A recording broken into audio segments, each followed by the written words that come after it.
everybody. It's a great day to make buttermilk biscuits. And I hope that my friend Ayla is watching and that she then shows it to her class. And some of those kiddos were my kiddos when they were in sixth grade or seventh. Anyway, I'm doing this biscuit recipe. It's so easy. All you have to remember is 2-1-1, and that's 2 cups of flour, 1 cup of buttermilk, and 1 stick of butter. The butter needs to be frozen. That's key. And the buttermilk needs to be very cold. You can use salted butter or unsalted. I think today I grabbed unsalted. Anyway, it's important to have everything out when you're ready to do this so that everything stays cold. I have my 2 cups of flour. I'm going to grate my butter using the larger grating side. We're just going to grate this directly in. It takes a little bit to get this whole butter grated, but I'll just talk to you about whatever. Let's talk about, so I used to teach Home and Careers was one of the classes that I taught when I was not retired. I taught 7th and 8th graders. And I have to say, that was such a fun class. I mean, even kids that never did much cooking at their house before, they just love to cook. I think it's a hands-on thing that everybody loves to be moving and working with their hands, I think. So those were some of my fun days. And sometimes we made mistakes, or I put an egg on the counter and it rolled off. That was kind of funny. Luckily, I had other eggs. All right, so, and you see this cool grater? I shouldn't stop, but it's this cute little hand-painted grater that looks like a woman with a big giant skirt on. And I got that. I think it was either Grand Central or, what's the other train station? Penn Station, in one of the stores there. We were visiting the city frequently then, and I was walking by one of the stores in the train station and saw these adorable, bright colored kitchen gadgets. So I bought the grater. So cute. It is getting old and some of the paint is starting to just like fade. So might have to go back to the city to get another one. All right. Wow, this is a good workout for your arm. I should probably switch to my left arm so that one's getting the workout too. Once we're done grating this, I've got my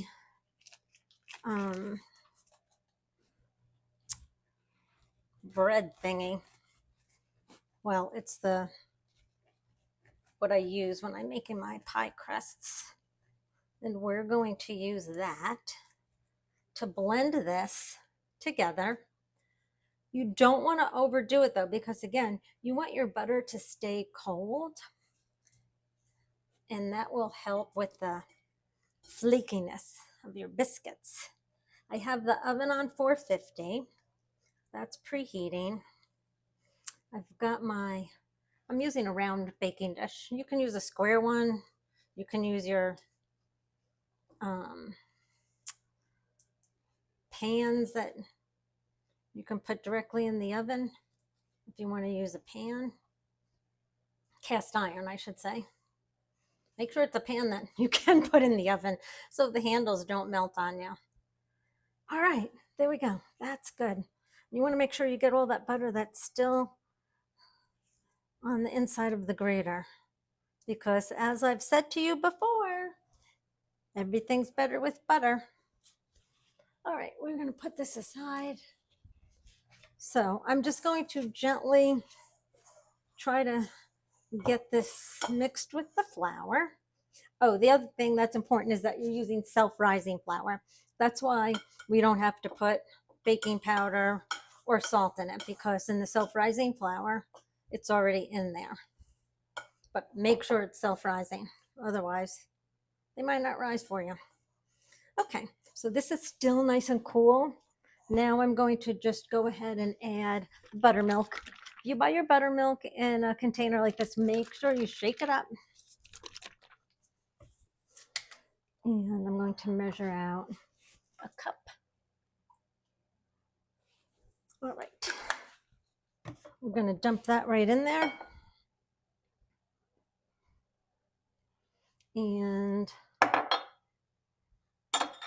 I'm just going to mix it with my hand because guess what? I'm going to have to get them doughy anyway. So one thing about this recipe is it's going to be very sticky. It's sticking right to my hands right now, which is okay because I'm going to be putting flour on it and flattening it out. So here we go. I want to make sure I get all the flour and butter that was in here all mixed up with the buttermilk. And then I'm going to sprinkle some flour on my, this is a marble countertop, and it's great for whenever you're doing any kind of pastry crust because it stays cool. And when you're doing pastry, for the most part, you want everything to stay cool. All right, so this is pretty much all together. Let me just go like this. Make sure I get every little bit. There we go. And now we're going to just get some flowers on my hand. So that will make it easier.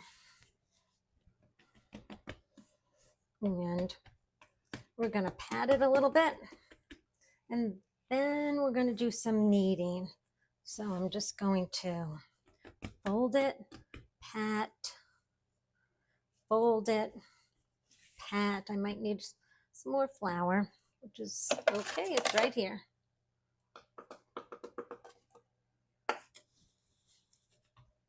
Okay. So this is just helping. This is going to help make the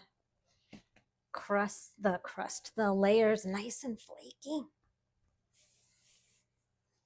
And once it's not so doughy, you probably really don't have to do this a lot, but you do want to make sure it's not very wet anymore.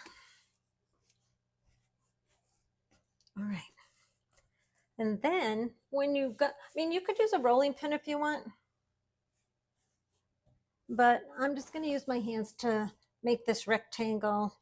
This is a small batch. It's only going to probably make 7 biscuits. I'm going to use a 3-inch cutter because I like my biscuits nice and thick.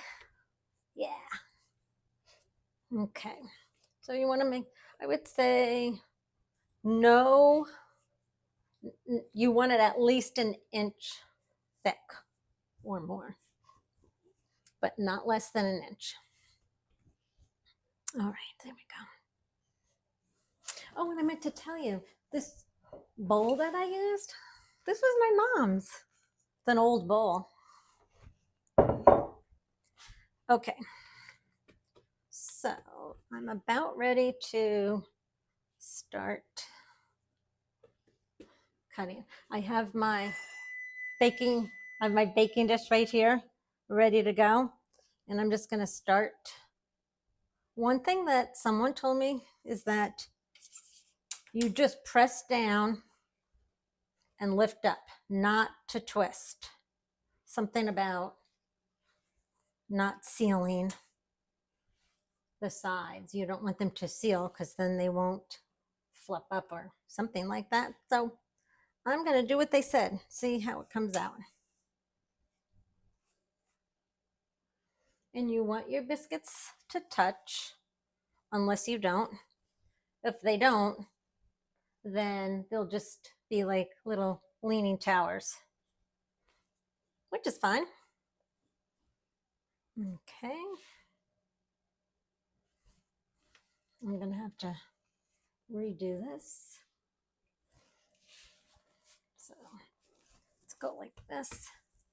Maybe I should have done these even a little thicker because I'm going to end up with more than I thought. That's okay though. All right. So this is 7 right there. And I'm probably going to have like 2 more. So I'm going to make these nice and thick. I don't want to waste any of this dough because there's butter in it. Lots of butter. And you know what? Maybe I'll just just do this one by hand and make it a big giant one. It'll make a good like strawberry shortcake biscuit. All right. So I'm going to put this in the oven. It says 15 to 20 minutes. I'm going to check it at 10. So we're going to put this right in the oven. Set the timer. And now we just wait and smell it. Okay, you guys, I just took these out of the oven. So here's the batch that I had the 7 in.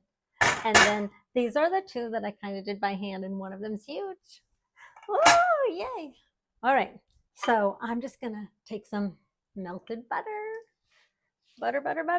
and I'm just gonna put it on the tops of them. And oh my gosh, I can hear the bubbles, the butter sizzling when it hits the hot plate. Okay, I gotta save some for these 2. Oh my goodness. They're too hot to eat, I think, but I'm gonna taste one in just a minute. Oh my goodness. Whew. Listen, I'm not from the South, but I think these are Southern biscuits. So before I go, I do want to say, if Ayla shows this to the class, I want all of you to know how much I miss you, and I miss your hugs and your smiles, and make some of these biscuits for your family. All right, everybody, be shiny.